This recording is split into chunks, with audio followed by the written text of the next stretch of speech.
Hey guys, this is CyberKnight 8610 bringing you another discussion over Inverse monsters. Sorry I hadn't made videos in a while, been very busy with Thanksgiving weekend and all that, kind of threw everything off. So now I'm going to make like a bunch of videos in one day. Alright, so let's see, I have some shoutouts first I'm going to go ahead and get to. This one is for Community Gaming V2. They have a pretty cool channel. Check it out, it will be in the description of course. And Yugioh Alpha Squad, another cool channel, so be sure to check both of them out. Right, and let's get back to the Inverz, of course. Inverz are a dual terminal archetype that are coming out. They're going to be a while before we ever get them, but their dual terminal 10 is when they first came out for Japan. So it'll probably be an Arsenal 5 or so for us before we get them, maybe our dual terminal 5 as well. They're very interesting little things. They're all insect types, and they, as you can tell by the art, they all kind of look like each other. They look like this monster is kind of evolving into stronger versions. So that's kind of neat. The first one is Evil Cell of the Inverz, of course. Level 1, 0 attack, 0 defense. If you control no monsters, you can special summon this card from your hand. This card cannot be attributed except for the summon of an Inverz monster and cannot be used as synchro material. This card's a pretty cool card. It's kind of one of the key cards to the whole deck because a lot of these Inverz monsters need to be tribute summoned and they can like cycle through each other to use their abilities. So it's a pretty cool idea what they've done with this archetype.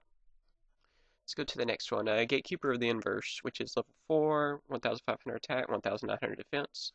While this card is face up on the field, during the turn when an Inverz monster is tribute summoned, you can normal summon one additional time this turn. So this helps you swarm the field faster, of course, using this card. It's alright. His defense is pretty good, but his attack is kind of not too great. But, you know, it still has a really nice ability. So I can see people using this card with the Inverz, of course, because it does give you that extra summon. Inverz Collar. Pretty neat looking little dude. It's a 4-star, and it has 1700 attack, 0 defense, of course, and if an Inverz monster is successfully tribute summoned by tributing this card, you can switch to summon one level 4 or lower Inverz monster from your deck. Like I said before, you know how these all just help you kind of swarm, sort of like what insects do.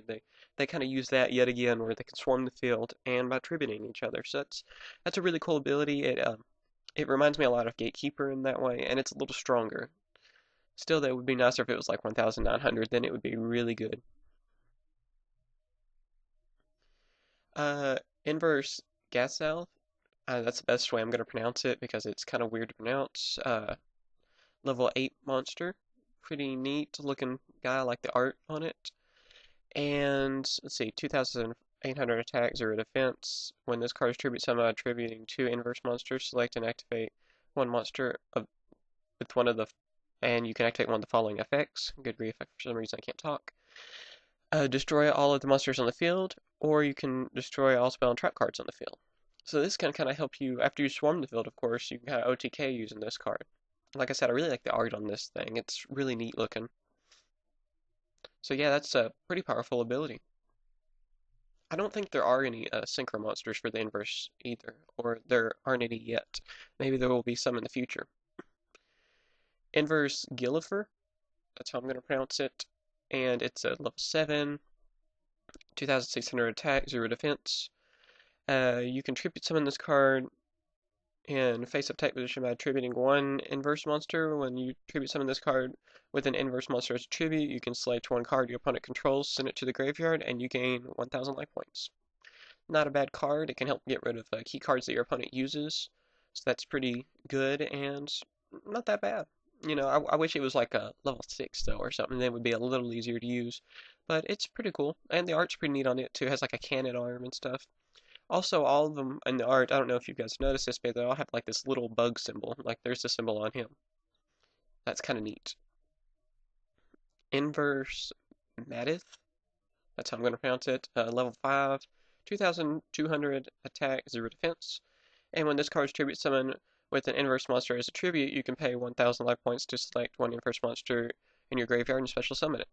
So this is another card, another weaker monster that will help you swarm the field pretty cool on that, and yeah, not much to really say about that one. That one's a pretty nice card. Inverz Morth. It is level 6 and 2400 attack, 0 defense. And when this card tributes summon by tributing one inverse monster, you can pay 1000 life points to select up to 2 cards your opponent controls and return them to your owner's hand. So that's kind of like a Ryza of all of the inverse monsters, is what he reminds me of the most. Rise of the Storm Monarch, and yeah, not bad of a card. I'm glad that it is a level 6 instead of like 7, because it seems like a lot of these are kind of higher level than what they need to be, but this one's really nice. I can see that one being a staple easily. Scout of the Inverse. I believe it's the last one I'm going to talk about. It's a pretty cool one as well. 200 attack, 0 defense, and let's see. His ability is if this card is in your graveyard during the start of your main phase 1 and you control no spell or trap cards, you can special summon it. During the turn you activate this effect, you cannot special summon any monsters. This card cannot be tributed except for a tribute summon for an inverse monster and cannot be used as a synchro material monster. So it's kind of a Treeborn Frog with a little bit more restrictions. So it's pretty cool, but I wish it didn't have so many restrictions. But then probably a bunch of other decks would start running it then. Sort of like what happened to Treeborn, how a lot more than just frogs run it. So yeah, this is another good one. You could probably see this going in like 3s for inverse monsters to speed up the deck. And yeah, really cool card. A lot of these inverse monsters are really neat. And that's all of the Inverse. I believe there's some coming out like in the newest set of Dual Terminal for Japan, and I might go over them in the future. And let's see what else. Yeah, they're just really interesting cards, and I can't wait until we get them. Because I always like these Dual Terminal archetypes because they always look really cool and they always have like these weird effects and stuff that are just kind of neat. So yeah, tell me what you think about the Inverse monsters. Will they ever become meta decks, like whenever they reach our metagame, or will they just kind of be fun? Will they be combined with another deck type and made really strong, or will it just kind of be passed by and forgotten? Tell me what you think in the comments, please. Please subscribe for more discussions, and I'm going to get to work on a lot more videos. Alright, bye YouTube.